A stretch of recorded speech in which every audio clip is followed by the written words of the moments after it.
We consider Earth to be the lucky planet among those in our solar system, at least in terms of being able to harbor life. It's in the habitable zone, it has liquid water on its surface, and it has an atmosphere to protect that surface from the many dangers of outer space. But will our planet always be the most hospitable one around? This is Unveiled, and today we're answering the extraordinary question, is Earth turning into Venus? Are you a fiend for facts? Are you constantly curious?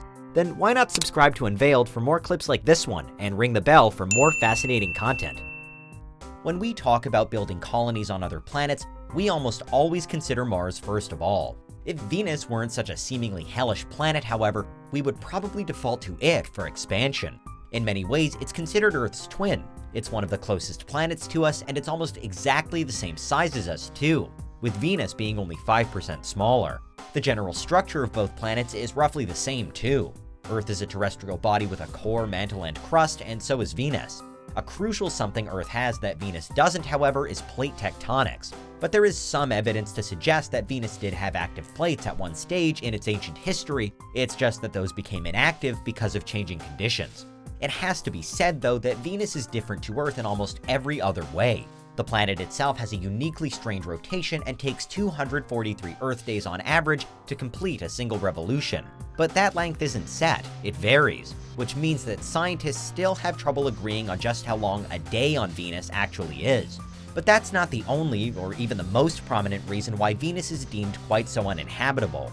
There's also the fact that it has an atmosphere of almost pure carbon dioxide, that it has surface pressures more than 90 times stronger than Earth's, and that the average surface temperature of 864 degrees Fahrenheit is comfortably enough to fry the electronics on board any of the rovers we've so far tried to send there.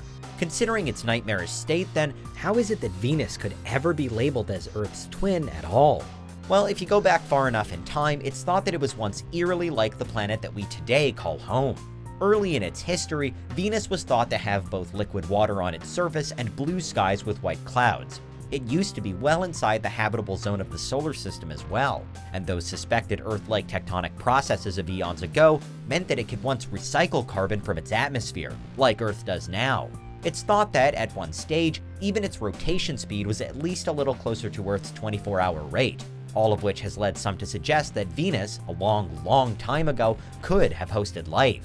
The problem for Venus, however, is that our sun gets hotter as it ages. Its luminosity rises by about 10% every billion years, meaning that the habitable zone gradually moves ever outwards. So for Venus, once comfortably within the solar system's livable parameters, the environment became more and more hostile as time wore on.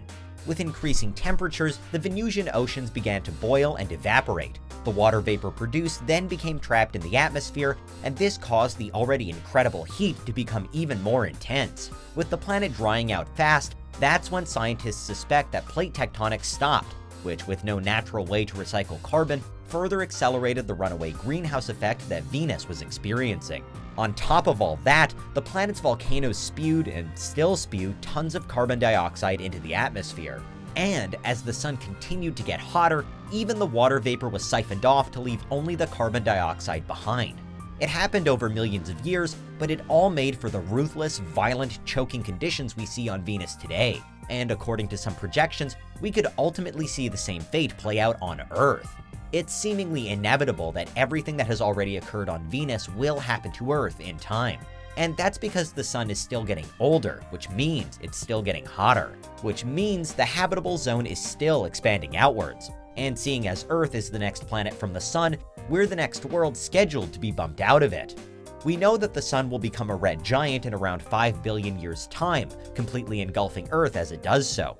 But really, our star will grow too hot for us to live here in only 1 billion years. That's when it's predicted that the luminosity increase will be too much for life on Earth to withstand.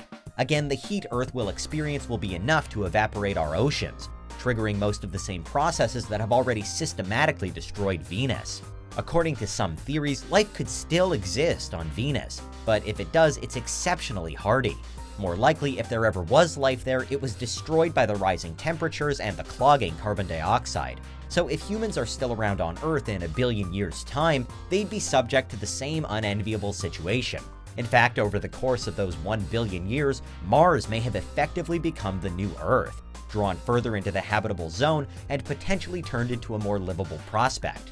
Another reason perhaps why we seem so keen to migrate to Mars before anywhere else, on a cosmological scale, it buys us a lot of time.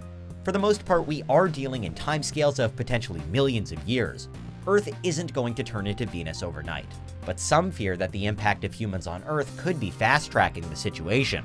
Our dependence on fossil fuels has long been held under the scientific and media spotlight.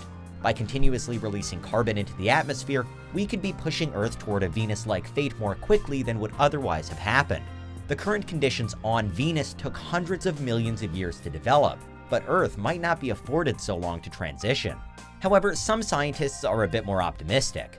On the other side of the argument, Venus could have simply been unlucky in its evolution, as the rise in temperature might not have been enough to explain the evaporating oceans and overload of carbon.